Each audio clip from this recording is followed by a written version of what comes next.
it's an incredible substance designed for the economy. It is the worst substance possible for the environment. Why has plastic caused so much pollution and death? Many people now are concerned about things like plastic pollution in the ocean and the harmful effects of plastic on the environment. Plastic has caused major problems, including the Great Pacific Garbage Patch. Plastic isn't all bad, though. The invention of plastics has broken many material, social, economic, lifestyle, technological, and scientific barriers. We need to look deeper at plastic's history to understand the barriers that plastic has broken and where it leaves our world.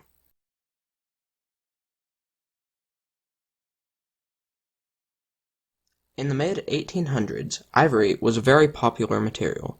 It had been for decades. There were ivory combs, ivory billiard balls, ivory piano keys, and ivory jewelry. The main source of ivory was elephant tusks, but there were only so many elephants in the world. Elephants started to die out. The world needed a replacement. A billiard ball company in New York became desperate enough that they offered a $10,000 reward for anyone who could make a material that could replace ivory in billiard balls. $10,000 in 1867 is equivalent to over $300,000 in 2020. A man named John Wesley Hyatt decided the money was worth it. He got to work in his laboratory, as he called it, a small shed in his backyard. He worked for over 2 years on a material and eventually came up with celluloid, as he called it. He had mixed nitric acid, cotton, camphor, and alcohol under heat and pressure in just the right way to get a material that could be molded into any shape or size. It could then be cooled into a hard substance that couldn't easily be broken. When Hyatt tried to make celluloid into billiard balls, it didn't work as well as he had planned. This new material was extremely flammable, and the balls made a loud cracking noise whenever they hit each other. Also, if you hit a ball too hard against another ball, it would cause them to explode. This caused celluloid billiard balls to be largely disliked. One bar owner even told a story about how whenever a celluloid billiard ball hit another, all the men in the bar would pull a gun, so he switched to ivory billiard balls again. Celluloid was obviously not the right material for an ivory replacement, but there was a different use for it. It could be used for photographic and cinematic film.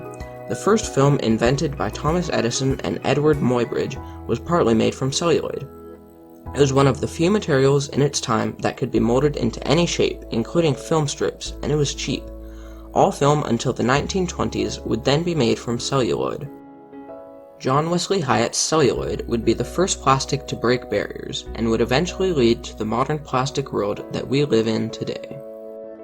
Though celluloid was a notable achievement in the world of plastics, thermoplastics were cheaper, easier to make, and more reliable.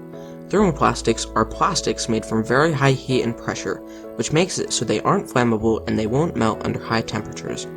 The first thermoplastic was made in 1907 by Belgian chemist Leo Baekeland. He called his thermoplastic Bakelite. Bakelite, unlike celluloid, was completely synthetic. It was made from phenol, also known as carbolic acid, and formaldehyde, a preservative for dead animals to keep them from biodegrading. Bakelite became a material of 1,000 uses, as its logo, including an infinity symbol, represents. It could be used in jewelry, it could be used in a telephone, it could be used in a guitar. Unlike celluloid, Bakelite in a billiard ball wouldn't explode if you hit a ball too hard. Bakelite wasn't even flammable. It could replace almost any material in any way. This material would set the precedent for much greater things to come. Bakelite soon became popular. Factories started to produce it and people started to buy it.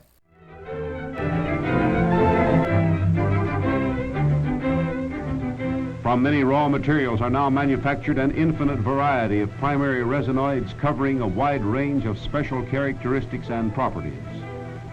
These, alone or in combination with numerous fillers and solvents, make up the more than 2,000 different Bakelite materials. Plastic and synthetic polymers soon were everywhere, especially when polyethylene and polypropylene were invented.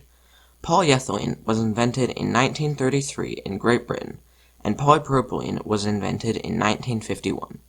These led to many more plastic inventions, and even more things being made from plastic. Plastic was in polyester, plastic was in wiring, plastic was in paint, plastic was in cars. The invention of the cell phone wouldn't have been possible without plastic. Plastic had forever changed the course of history. And why were all these things made from plastic? No other material can do the things that plastic can do. It can withstand force similar to what steel can, but it isn't nearly as heavy as steel. Plastic is an electrical insulator, allowing wires to be handled easily without risk of electrocution. Plastic is waterproof. Plastic can be stretched into thin sheets to create things like fabric and plastic wrap. Though plastic broke many barriers in these ways, it would not have become popular without breaking one other barrier. Plastic is cheap and easy to produce. Following World War II, it was produced in massive quantities. Plastic started to permeate all aspects of industry, consumer living, and business. It started to leave a permanent mark on the world, but not always in ways people were expecting. Plastics. Materials devised by the mind of man. Simple chemicals from coal, oil, cotton, water, air, reacted together, built up, atom by atom, into substances entirely new.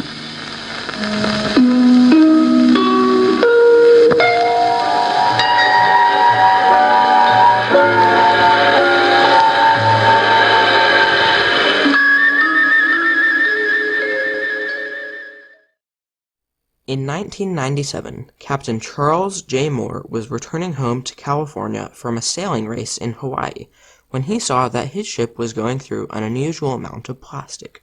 Almost nobody went through that patch of ocean because the currents create a dead zone where there is no wind. Captain Moore thought it was very strange that there would be so much plastic all floating in this one spot. He said later about the experience, "As I gazed from the deck at the surface of what ought to have been a pristine ocean, I was confronted, as far as the eye could see, with the sight of plastic. It seemed unbelievable, but I never found a clear spot. In the week it took to cross the subtropical high, no matter what time of day I looked, plastic debris was floating everywhere. Bottles, bottle caps, wrappers, fragments." One of his colleagues, an oceanographer, dubbed the phenomenon the Great Pacific Garbage Patch. Plastic had created this garbage patch. Plastic was killing marine life in the garbage patch. Plastic was threatening ecosystems to the brink of extinction. Though plastic broke many barriers, it also created countless tons of pollution.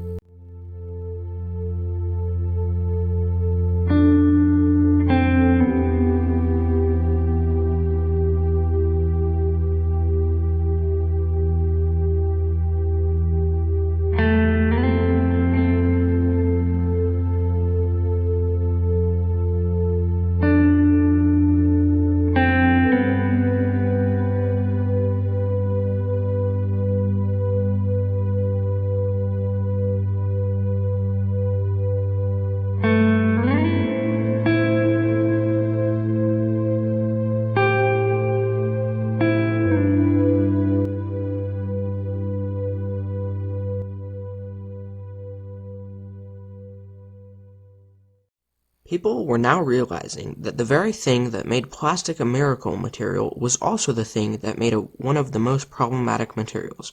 Plastic is meant to last a long time. After all, Bakelite was made from fossil fuel, materials formed over millions of years, and formaldehyde, a material meant to make organic things not decompose. Put these two things together and you get a material that would take thousands of years to biodegrade, or might never biodegrade.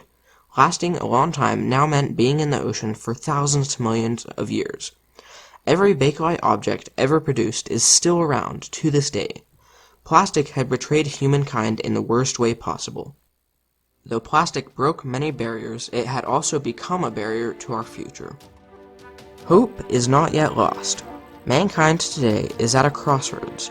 We can break this barrier of pollution and death, or we can let our world as we know it be destroyed. From the beginning of plastic's story and the invention of celluloid to the discovery of the Great Pacific Garbage Patch, plastic's history isn't over yet. We are still living the story of plastic today.